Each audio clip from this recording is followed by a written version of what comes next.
and my family want Gabby to be found safe. All I want is for her to come home safe and sound, and this to be just a big misunderstanding.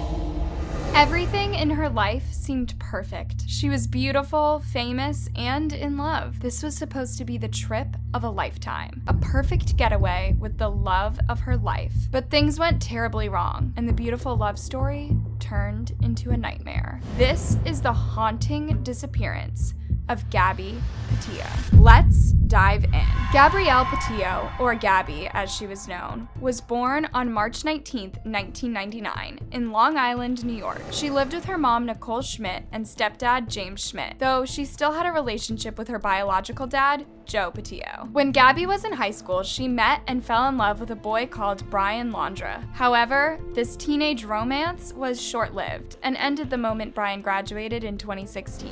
The two later met again in 2019 and decided to rekindle their romance. A year later, Brian asked Gabby to marry him, and she said yes. She shared her joy on Instagram, writing, "Brian asked me to marry him and I said yes. At bizarre_design_you make me feel unreal, and every day is such a dream with you." Brian also wrote on his Instagram saying, "My biggest fear is that one day I'll wake up and it will have all been a dream, because that is what every second has felt like since the moment we met each other, till death do us part, or until I wake up."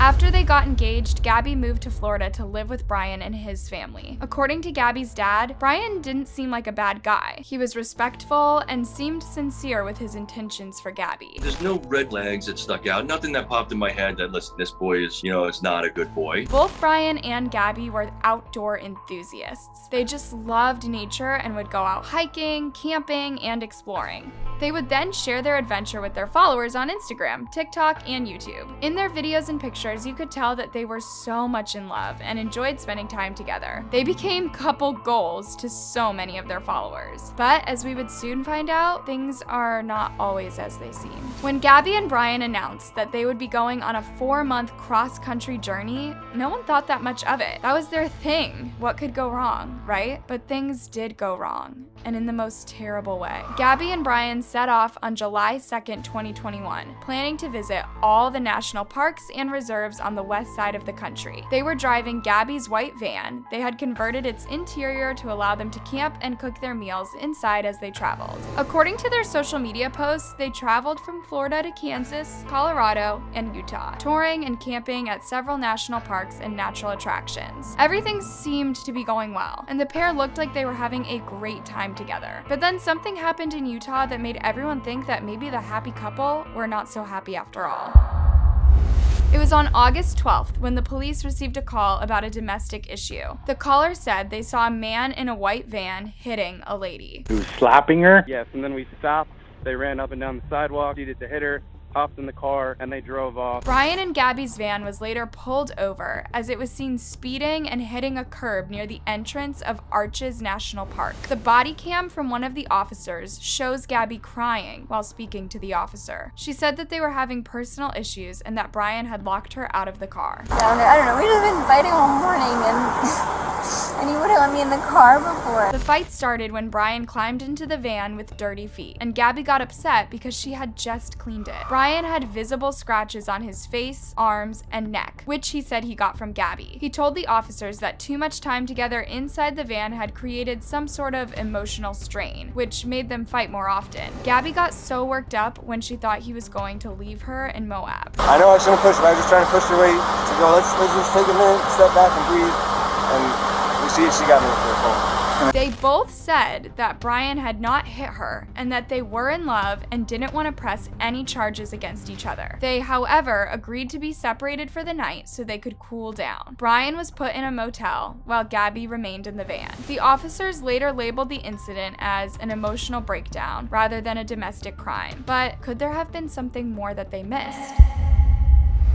Some of Gabby and Brian's friends have come out to say that the couple's relationship was not as smooth as they tried to make everyone believe. They even described it as toxic and full of drama. One of Brian's friends said, one minute they'd be all over each other, the next minute he'd be like, we're fighting. They always had some drama. While one of Gabby's friends said, they had times where they were toxic and times where everything seemed a lot more healthy. They had very low lows and very high highs, but they really seemed to love each other. On September 1st, almost 3 weeks after the incident, Brian returned to Florida alone. He did not say anything about Gabby or where she had gone. The last time that anyone in her family had heard from Gabby was on August 30th, when she allegedly sent a text to her mom saying, "No service in Yosemite." This text was really weird for several reasons. One, it seemed to suggest that the couple were in Yosemite National Park in California, but then Brian had showed up in Florida a day later. This is a trip that would take at least 2 days. How did he get there so fast? According to Gabby's family, the text did not sound like her, and they felt like someone else had written it. Her mom received another weird text a couple of days before that said, "Can you help Stan? I just keep getting his voicemails and missed calls." This was really alarming because Stan was Gabby's grandfather and she never called him by his first name. Gabby had also stopped posting on social media. Her last post on Instagram was on August 25th, 2021. It was a picture of her holding a crochet pumpkin with the caption, "Happy Halloween." That was also the day that she FaceTimed her family to let them know where she was. After that, they never heard from her again until the weird text.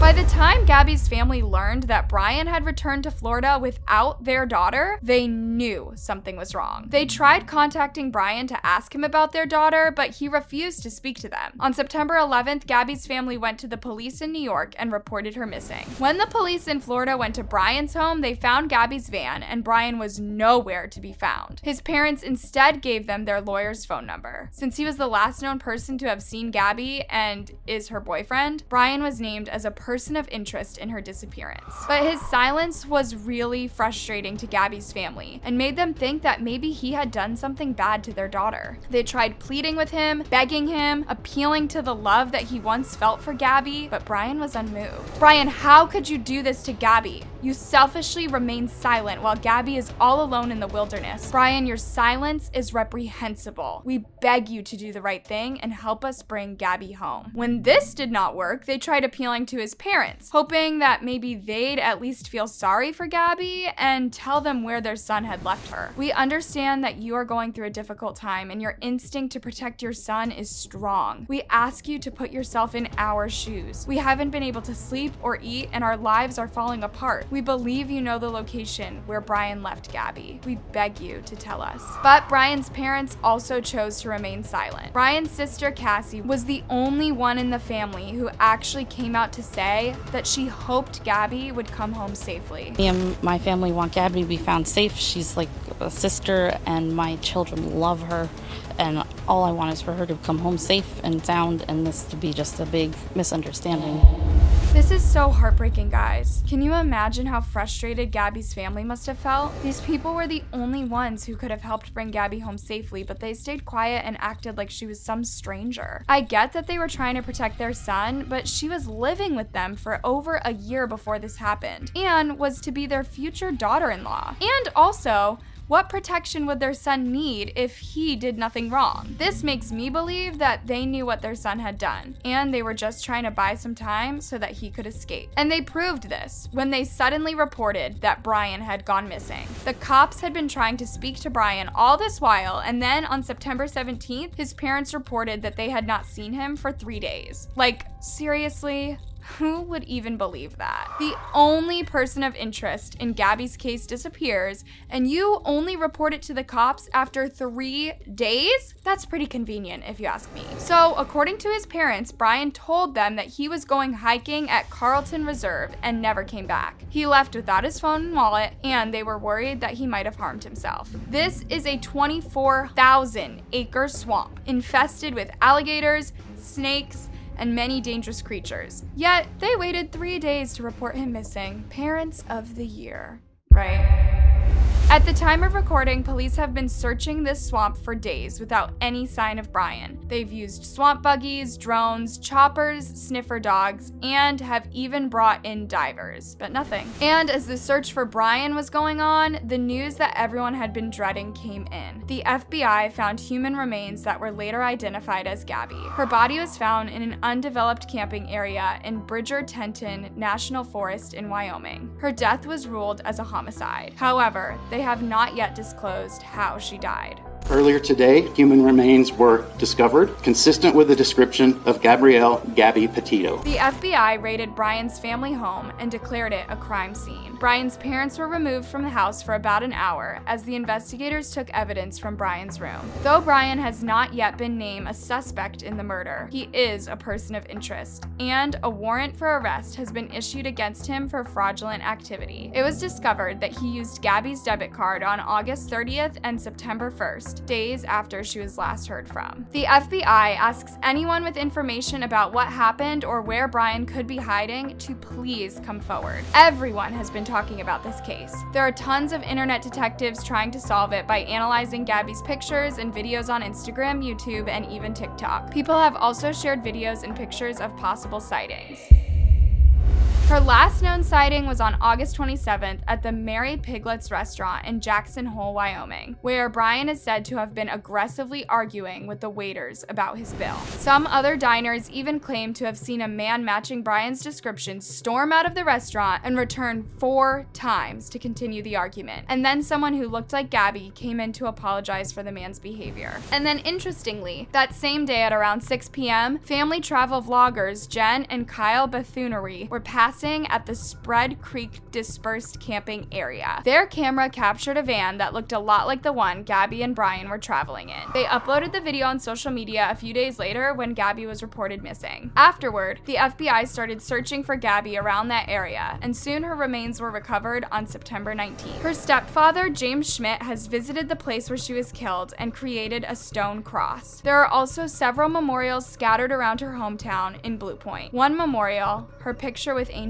wings, while others included blue ribbons tied around posts. Gabby lived her life online, so I know that most of you guys are genuinely invested in discovering what really happened. The search for Brian at the reserve is still ongoing, though there have been rumors that he might not even be there. There was even an image of someone who looked like Brian captured hiking in Florida. Could this be him? What do you think? Gabby was a beautiful girl with her whole life ahead of her. It's sad to imagine that she lost her life at the hands of the very person who had promised to love and protect her. I really hope that Brian is found alive soon so that he can be brought to justice. That's the end of our video today. What do you think about this case? What do you think happened on that trip? Where could Brian be hiding out? Let me know your thoughts down in the comment section.